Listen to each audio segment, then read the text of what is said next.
Vamos a abordar perdón, el tema de hoy. Y me comentaba Daniel que están estudiando la Carta de Santiago. El texto que hoy nos toca es un texto muy especial, muy particular, y se puede abordar, saben, de distintas maneras. La mayoría de los, como ya veremos, de los comentaristas le dan un enfoque muy particular, porque en realidad, más que hablar de la sabiduría en general, está hablando justamente de una sabiduría que tenemos que tener los hermanos, y también está muy enfocado a los maestros, a los profesores, a los maestros de la palabra.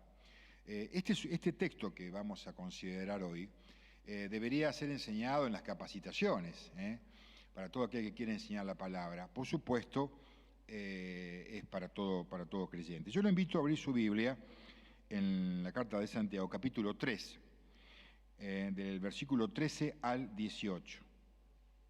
Hemos titulado la meditación de hoy Contrastes, porque de eso se trata justamente, un contraste entre la falsa sabiduría y la verdadera sabiduría, ¿no? Contrastes.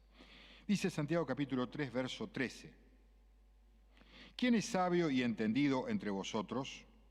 Muestre por la buena conducta sus obras en sabia mansedumbre.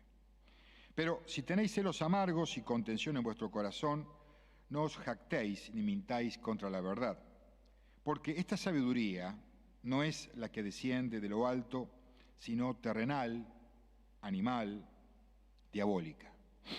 Porque donde hay celos y contención, allí hay perturbación y toda obra perversa.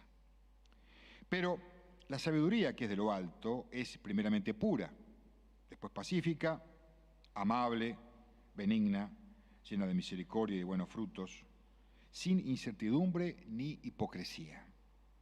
Y el fruto de justicia se siembra en paz para aquellos que hacen la paz. A manera de introducción podemos ver que Santiago, luego de encarar, fíjese, en el capítulo 3, justamente, verso 1, hablando de que no se hagan muchos maestros, muchos de nosotros, puesto que recibiremos mayor condenación. Y luego de decir de que todos ofendemos, justamente muchas veces, y hablar de la lengua, pasa ahora de los dichos, hablar acerca de la conducta, es decir, cómo debemos conducirnos. Pero no debemos nunca olvidar que el contexto del pasaje está dirigido fundamentalmente acerca de la sabiduría, esa sabiduría falsa y verdadera, que también se mete dentro de la iglesia. Nosotros somos personas que no vivimos aislados, vivimos en una sociedad y traemos también a la iglesia nuestros hábitos, nuestra vieja naturaleza, y eso hace que a veces nos dejemos gobernar por esa sabiduría falsa que ahora vamos a describir, cuando en realidad se nos pide que tengamos que seguir esa naturaleza que viene de lo alto. Y vamos a ver una serie de características. Vamos a dividir nuestra exposición en 4 puntos. Vamos a ver el origen, en primer lugar, de la falsa sabiduría. En segundo lugar, lo que produce esta falsa sabiduría. En tercer lugar, el origen de la verdadera sabiduría. Y en cuarto lugar, lo que produce justamente esta verdadera sabiduría. Santiago nos introduce al tema con una pregunta y una definición magistral justamente de lo que es sabiduría. Dice el verso 13, ¿quién es sabio y entendido entre ustedes? Si hay alguien así, muéstrelo por su buena conducta, sus obras en sabia mansedumbre y humildad. Es decir, lo que él está diciendo en otras palabras es, ¿hay entre ustedes alguien que quiera ser un verdadero maestro, un maestro sabio o un auténtico maestro? Cuando él dice quién, es una pregunta retórica y está volviéndonos justamente al versículo 1 del capítulo 3. ¿Quién de ustedes se dice o quiere ser sabio entendido? La palabra allí sabio se hace referencia a un maestro práctico.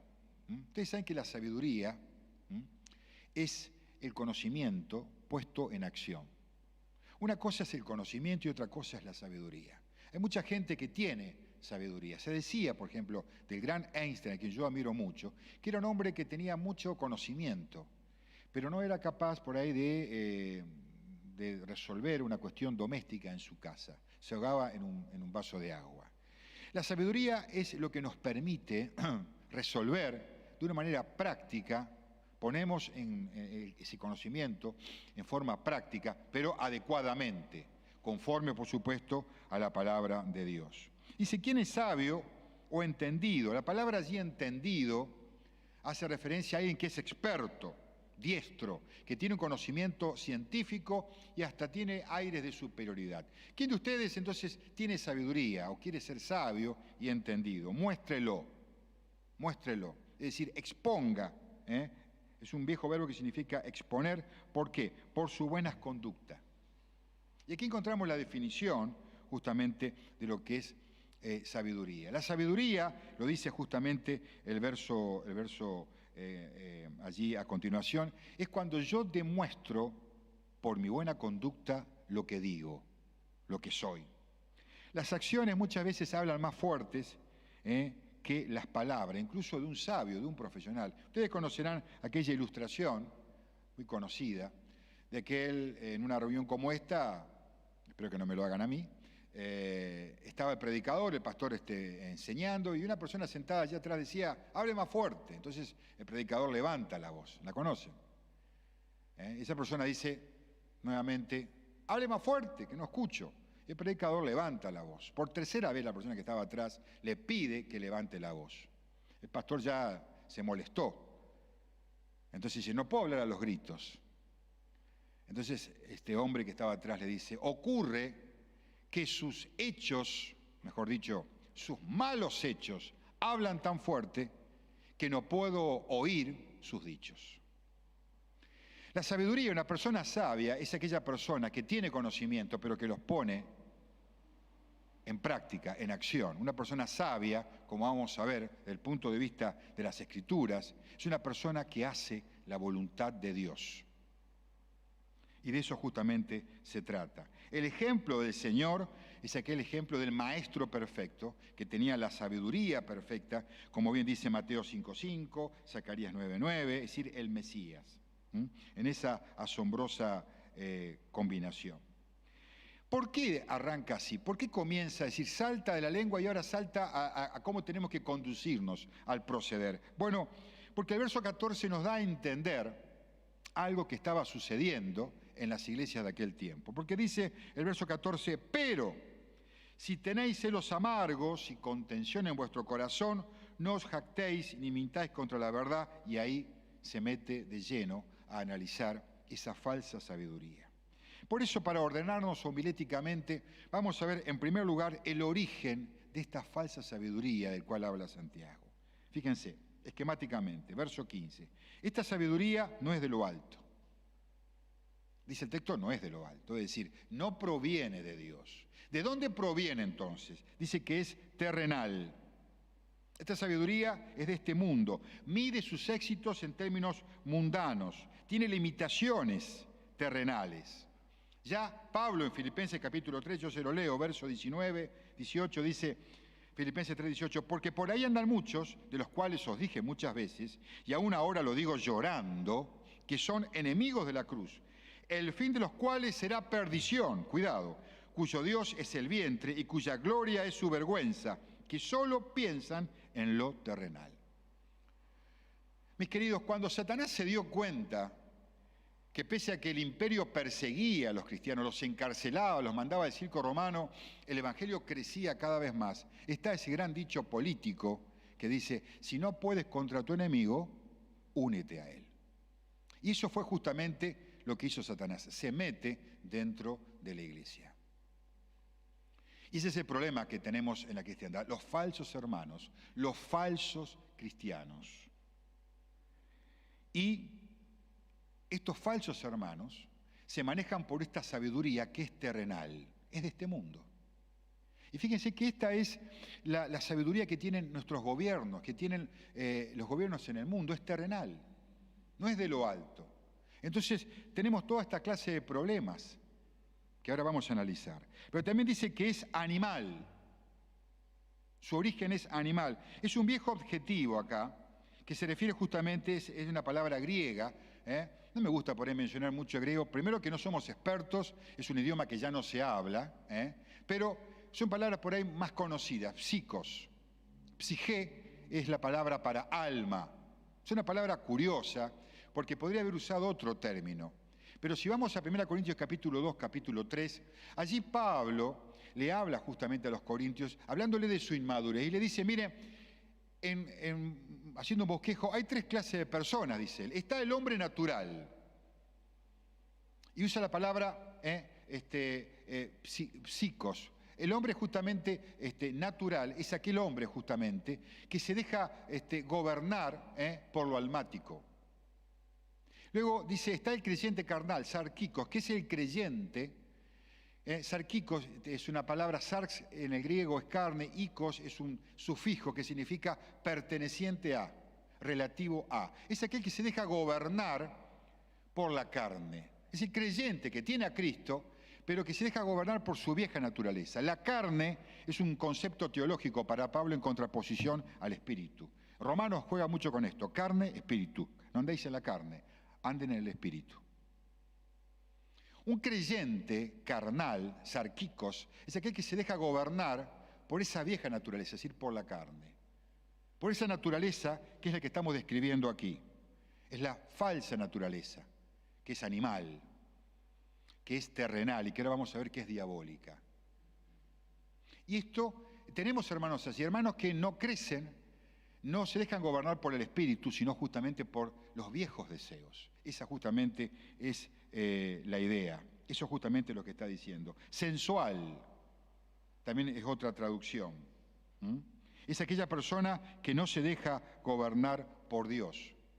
Y también dice que el origen de esta sabiduría, no solamente que es terrenal, que es almática, se deja gobernar justamente por el alma, por la sensualidad, es animal, sino que es diabólica.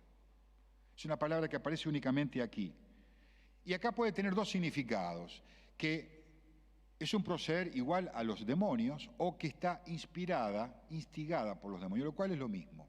Los demonios están detrás de esta sabiduría. Porque esta sabiduría mundana, animal, diabólica, terrenal, busca siempre lo mismo. Nunca soluciona nada. Son como los políticos de este mundo. Nunca solucionan nada. La historia demostró que el mundo ha fracasado, la política ha fracasado. En el mundo, en todos los países. Paz, dicen paz, paz, y no hay paz. Y hay división. ¿Y qué busca? Siempre la división, las rivalidades, como vamos a ver. Satanás, dijo el Señor, el diablo viene para qué? Viene para matar, hurtar, destruir. Viene también para dividir. Por eso hay que estar muy atentos. Es un tema muy delicado. ¿Por qué muchas iglesias se dividen o desaparecen? Porque nos dejamos gobernar por esta naturaleza diabólica, esta naturaleza justamente carnal, y por esta falsa sabiduría que se mete en las iglesias. Pero nosotros somos responsables. Y eso nos lleva justamente ahora a hablar de lo que produce esta falsa sabiduría. Verso 14. ¿Qué produce? Celos amargos. Es una palabra interesante, celos, porque tiene un sentido positivo y negativo en el Nuevo Testamento. Celo es el hecho de celar, ¿no es cierto?, en el buen sentido, de cuidarte, yo celo. Pero acá se usa en un sentido justamente negativo, es decir, celo es producto de la soberbia que produce el conocimiento. 1 Corintios 8:1, segunda parte, dice, el conocimiento envanece, pero el amor edifica. Mis hermanos, ¿cuántos celos a veces hay entre los hermanos por el conocimiento? A ver quién sabe más. Yo he crecido en iglesias muy queridas, pero donde en la cena del Señor los hermanos se corregían doctrinalmente en las oraciones, donde se paraban a orar y en lugar de orar al Señor eran prédicas.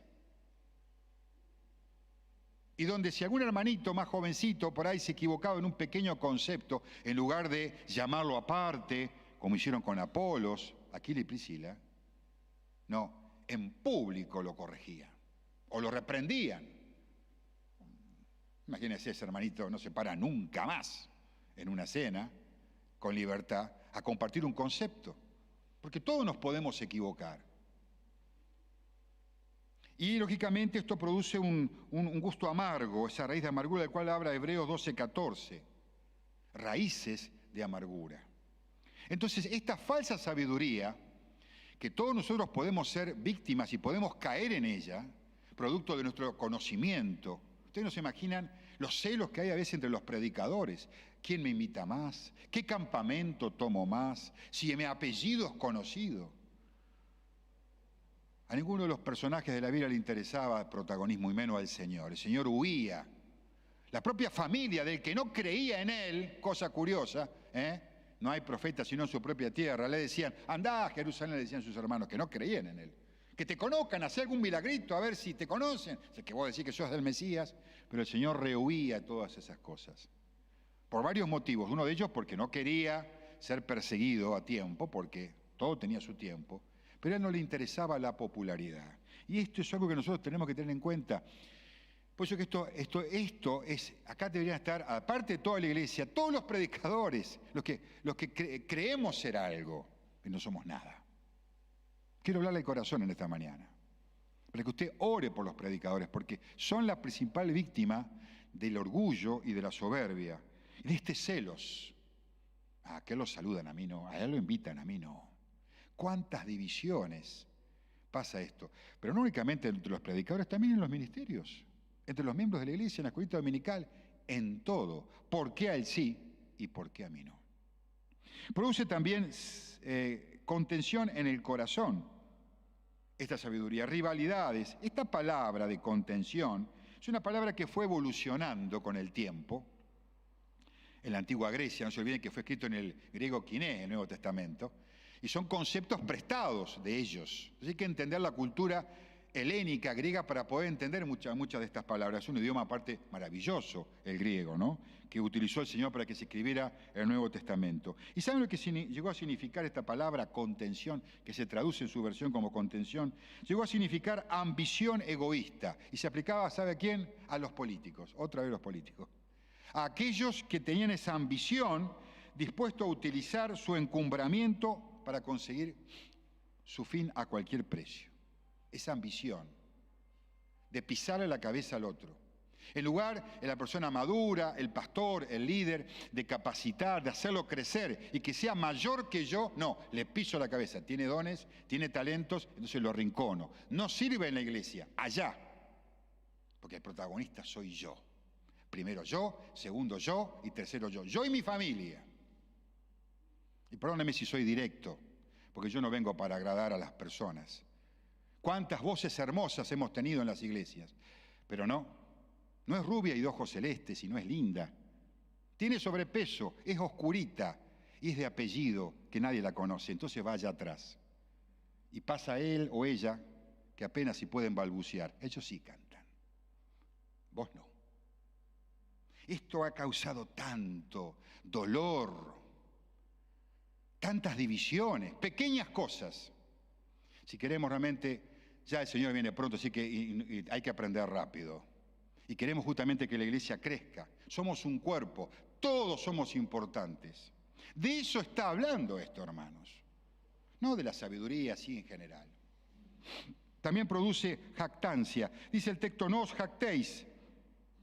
No os jactéis. Es justamente esa actitud que proviene producto de la posesión, no tanto de sabiduría como dicen algunos autores, sino la posesión de conocimiento. Porque si yo fuera sabio, no me jactaría. Un sabio no se jacta.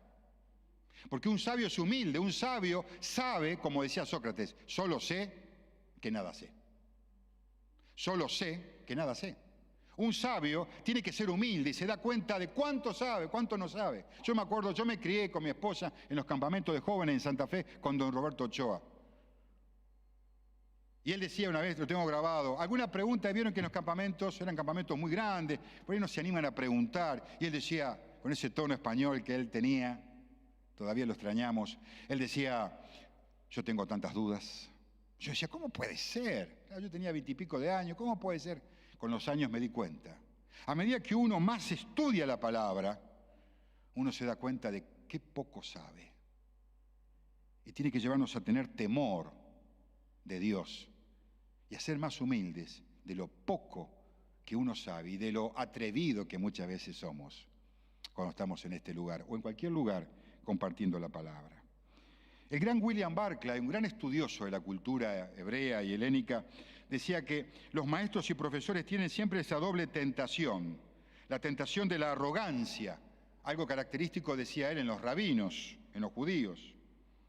La famosa didaché, o los dichos de los padres, un libro que utilizaban como un manual los primeros cristianos del siglo II y III, decía así: el que es arrogante en sus decisiones es estúpido, malvado, orgulloso de espíritu. El que es arrogante en sus decisiones.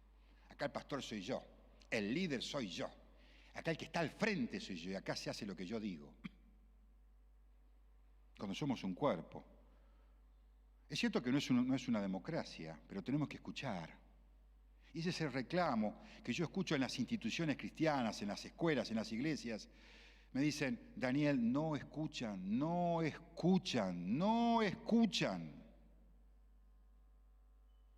Esa es la arrogancia del maestro, del pastor, del líder, sea hombre o mujer, no escuchar.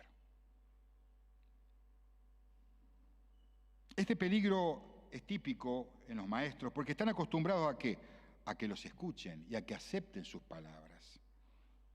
Es muy difícil ser humilde siendo maestro o predicador, pero es absolutamente necesario para ser sabio. Otro problema que suele atacar a los maestros es la tentación de la agresividad. La gente que enseña la palabra es sumamente agresiva y no hay discusiones más apasionadas que las discusiones intelectuales. De allí el término odium theologicum, como decían los latinos. Su lengua es aguda, es filosa, se rebanan. Lo podemos ver en el ámbito universitario, los intelectuales, los ateos, por ejemplo, que atacan al cristianismo, lo agresivos que son. Esto también pasa en las iglesias. Que yo soy dispensacionalista, que yo soy amilenarista, que yo soy calvinista, que yo soy anticalvinista, agresivos, se lastiman, discuten de temas con arrogancia que no terminan de entender un Dios tan grande, infinito. No tenemos la capacidad de decir: bueno, mire hermano, yo creo humildemente esto y enseño esto en mi iglesia, pero respeto si hay otra opinión. Cuánta falta de humildad. Por tanto, termino este punto, un maestro se deja llevar entonces por el fanatismo, por la agresividad, es egoístamente ambicioso y es arrogante. Y como esto pasa en los maestros, en los pastores, pasa en la congregación. Los norteamericanos, por supuesto que ellos hacen estadísticas y estudios de todo, han hecho un estudio que no deja de ser algo cierto. Y la otra vez un gerente de empresa me decía: Daniel, eso no pasa únicamente en iglesia, pasa también en el ámbito empresarial, en todos lados. Este estudio dice que una iglesia se parece a sus pastores. Si el pastor es amable, si es correcto, cortés, la iglesia será amable, correcta y cortés. Pero si el pastor es un agrio, es un legalista, es un intolerante, la iglesia se convertirá en eso. Por supuesto que a la larga quedará solo, porque nadie, diría nuestro querido hermano, no sé si lo han conocido, Don Fanny. ¿Alguien lo ha conocido? ¿Lo conociste? Un hombre de Dios con el cual con mi esposa nos formamos también. Nadie quiere estar al lado de gente así, ¿no es así? También, se me está yendo el tiempo, tengo que cerrar, me falta la otra parte, produce también perturbación esta sabiduría mundana, es decir, un estado de desorden y obra perversa. La sabiduría humana, entonces, para resumir, produce celos amargos, una ambición egoísta, y lo que se busca es favorecer la pasión, los intereses propios. Pero veamos ahora el origen de la verdadera sabiduría. En tercer lugar, esta sabiduría verdadera desciende en primer lugar de lo alto, es decir, proviene de Dios. Toda verdadera sabiduría viene de Dios. ¿Y qué produce? Bueno, acá tenemos una serie de características. En primer lugar, produce pureza. Al ser pura, produce pureza en mi conducta. La palabra allí pura es definida como libre de culpa. No hay cosas más lindas que vivir sin culpa. Y la pureza produce eso. Libertad y libre de culpa. No hay contaminación, es limpia. Por tanto, mi conducta va a ser limpia, transparente. Al ser pacífica, esta sabiduría produce paz. Necesitamos personas que sean agentes de paz en la iglesia. Pacificadores. ¿Cuánto podemos hablar de esto? Hay conceptos, en cada palabra podríamos estar horas hablando. Necesitamos personas que traigan paz en una discusión, en un entuerto, en una discusión, en un problema. Seamos agentes de paz, seamos puentes, que unamos, no que dividamos. Si queremos que nuestra congregación crezca, si queremos levantar una obra, tenemos que ser agentes de paz. Lutero decía, es sencillo, conténtate si tu persona es pisoteada por causa de la paz. Tu persona, digo, no tu conciencia. Él citaba una ilustración, un cuentito para ilustrar esto. Él decía que había dos ovejitas que querían atravesar un puente que era muy angostito y abajo había un río profundo, o sea que no podían pasar las dos. Y las dos luchaban por pasar. Entonces una, ¿qué hizo? Una se tiró al piso y la otra la pasó por encima. Entonces una quedó atrás y otra adelante, pero las dos pudieron pasar el puente. Alguien se tuvo que tirar al piso para que la otra lo pisara. Por eso justamente él decía, conténtate con que tu persona sea pisoteada por causa de la paz. A veces tenemos que callarnos, dejar ser pisoteados. Decía él, tu persona, digo, no tu conciencia. No la verdad, no es que tengo que dejar que la verdad sea pisoteada, pero sí mi persona. ¿Querés insultarme? Insultarme. Pero todo tiene que ser por causa de la paz. Esta sabiduría que viene de lo alto, al ser amable, produce amabilidad. Dicen los que saben, los estudiosos, que esta palabra en el griego es muy difícil de traducir al castellano, pero se trata justamente, la describen por tanto. Es una sabiduría, ser amable significa acá ser paciente, cortés, no crudo, que no lastima. Un sabio es un caballero respetuoso con los sentimientos de los demás. Ahora está muy de moda la palabra empatía.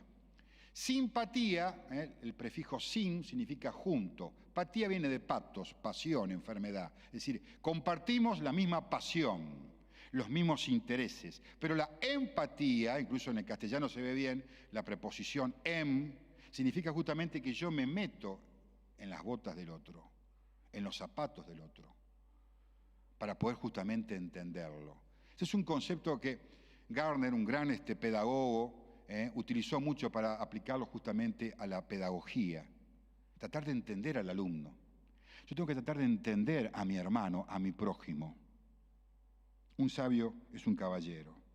Escribe el gran A.B. Simpson, las maneras rudas, sarcásticas, la respuesta cortante, el desaire hostil, todo eso nada tiene en común con la gentil enseñanza del Consolador. ¿Qué pasaría si viene acá y se sienta una persona llena de tatuajes y aritos en todas partes? ¿Cómo lo miraría usted? Yo me vine de saco y corbata porque, ¿sabe que yo fui abogado? O sea, estoy acostumbrado, pero yo en mi iglesia predicamos de chomba. No sabía, es la primera vez que vengo, no sabía con qué me iba a encontrar. A iglesias, yo recorro bastante las iglesias, ahora un poco menos, a pedido de mi esposa, pero hay lugares que quieren que vaya saco y corbata. Y besito a los hermanos de acá de Lambertucci, Gran Buenos Aires, y un día hacía un calor, y le digo, hermano, ¿cómo? Yo tirándome, no, hermano, sí, saco y corbata. Entonces, bueno, pero, ¿qué pasaría si era una persona? Es decir, ¿cómo lo trataría yo? Hay que tratarlo de manera cortés, disimulando lo que a lo mejor a mí me desagrada, porque así actuaría Jesús. Me encanta la persona de Cristo. Él se sentaba ahí en la vereda con los cobradores de impuestos, con las prostitutas. Él no compartía eso.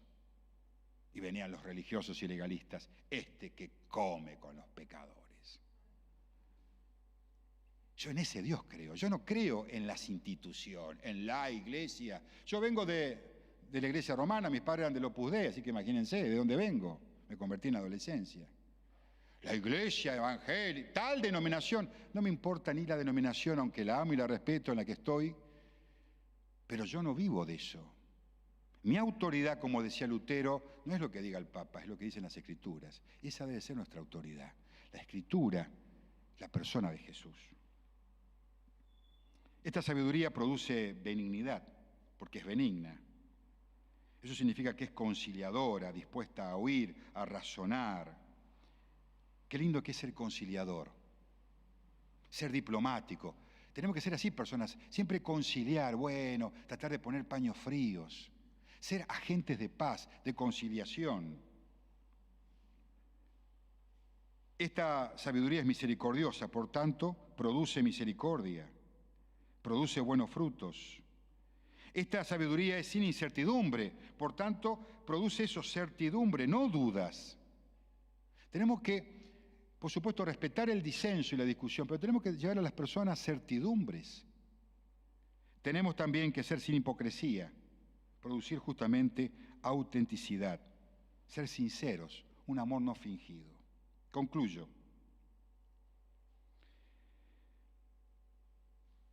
El verdaderamente sabio, ¿cómo es? Y acá hice una numeración de personas, de características.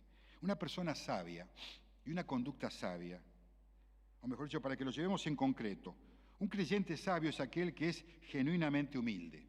2, que estima a los otros más que él mismo, como bien dice Filipenses capítulo 2. Que no adopta un falso aire de superioridad, sino que hace que los demás se sientan cómodos. Hay una anécdota que ya no tengo tiempo, se la contaría, que después salió un eslogan que la empresa British Airways, las líneas británicas sacó, que decía, no importa lo que te hayan dicho, no importa lo que te hayan hecho, lo que importa es cómo te hayan hecho sentir. Usted se va a quedar en esta iglesia, no por lo que han dicho, no por mi prédica o la de otros hermanos, sino por cómo lo hacen sentir acá. Porque iglesias hay muchas. Y eso es lo que tenemos que hacer, y eso es lo que siempre insisto en mi congregación.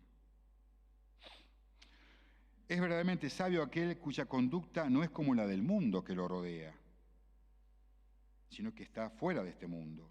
No vive para el cuerpo, sino para el espíritu.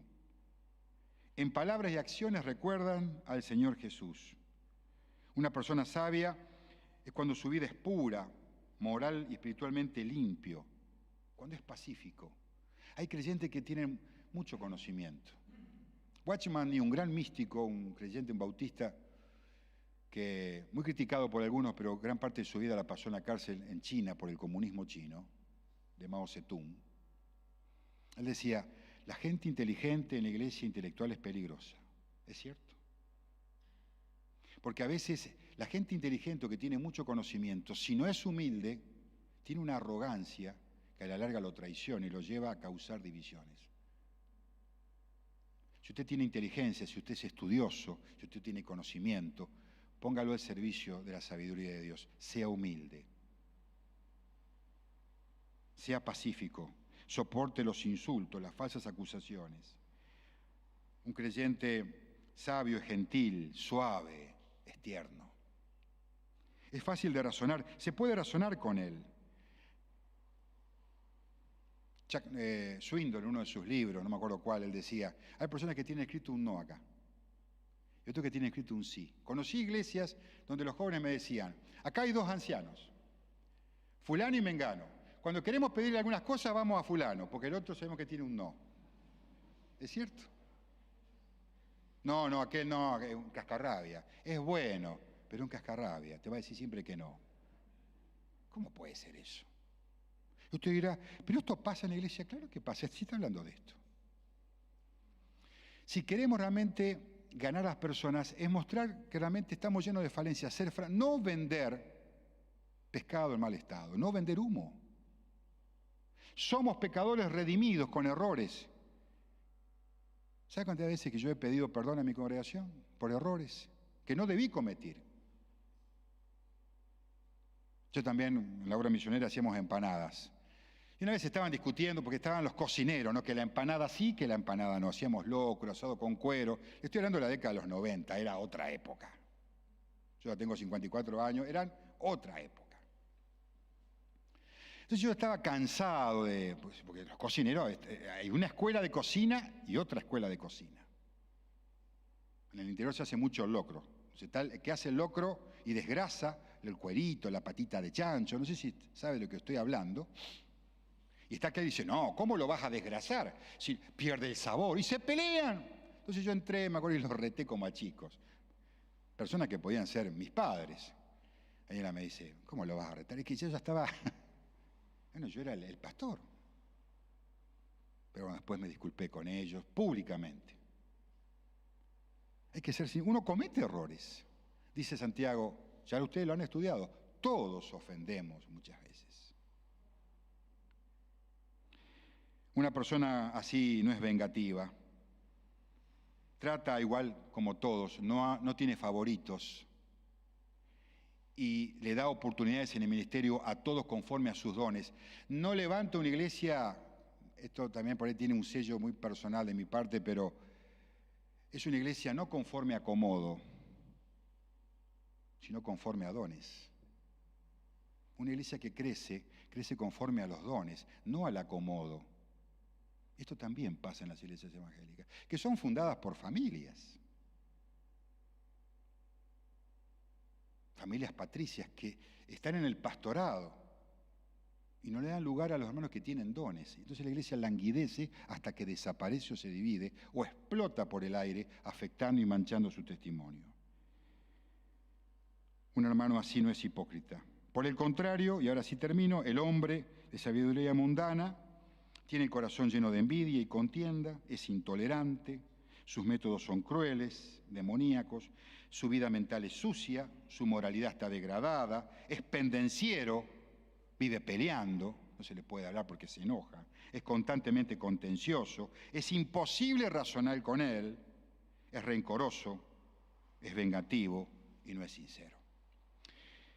Mis queridos hermanos y amigos, ¿qué sabiduría vamos a seguir? ¿La sabiduría de lo alto o la sabiduría de este mundo? Que Dios los pueda ayudar, los pueda guiar, para que podamos tener esta sabiduría de lo alto, que está personificada en la persona del Señor Jesús, que nos amó a punto tal de que entregó su vida por cada uno de nosotros. No hay iglesia perfecta. Si usted está aquí por primera vez o tal vez está visitando la iglesia, no va a encontrar la iglesia perfecta. Alguien ha dicho que la iglesia es como un hospital de enfermos.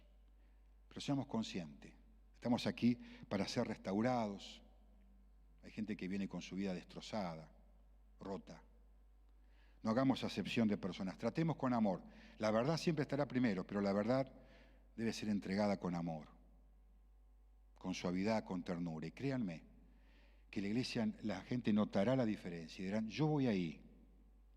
Porque aunque no entiendo todo lo que se enseña muchas veces, muchas doctrinas, me aman, me abrazan. Tal vez no con sus brazos, pero me abrazan con la mirada y me abrazan con la mirada, como lo hizo el Señor, ¿se acuerdan? Con la mujer samaritana. La abrazó con la mirada. La abrazó con sus palabras, la tomó de la mano simbólicamente y la fue llevando de a poquito, hasta decirle allí a una mujer degradada socialmente, ignorada en aquel tiempo, en el medio de la nada, él le dijo, yo soy el Mesías, el que habla contigo. Oramos, ¿qué les parece si nos ponemos de pie? Déjenme orar por ustedes. Pasé 4 minutos, así que de los 35 que me dieron. Oramos. Señor, en esta mañana queremos agradecerte por este hermoso tiempo con hermanos que prácticamente no nos conocemos, pero esta hermandad que tenemos en Cristo nos permite poder compartir con libertad tu palabra y este tiempo de comunión. Ayúdanos, Señor, a tener esta sabiduría de lo alto y a huir a esa sabiduría mundana, terrenal, diabólica, que está siempre latente en nosotros, en nuestra vieja naturaleza, y que intenta gobernar nuestras familias, nuestras vidas. pero también a veces en nuestras iglesias. Líbranos de eso, Señor, y bendice especialmente a esta congregación, donde los hermanos están haciendo un hermoso trabajo para realmente que pueda crecer, pueda darte la gloria y que los vecinos aquí en Villa Urquiza puedan realmente conocer a Jesucristo y ser salvos, que en definitiva es lo único que importa. Padre, te pedimos que bendigas el resto de esta jornada y también este comienzo de semana. Te alabamos y te bendecimos, Padre, y te lo pedimos todo esto en el nombre del Señor Jesús. Amén. Pueden tomar asiento, hermano, no sé si quién va a continuar, han sido muy amables. Gracias.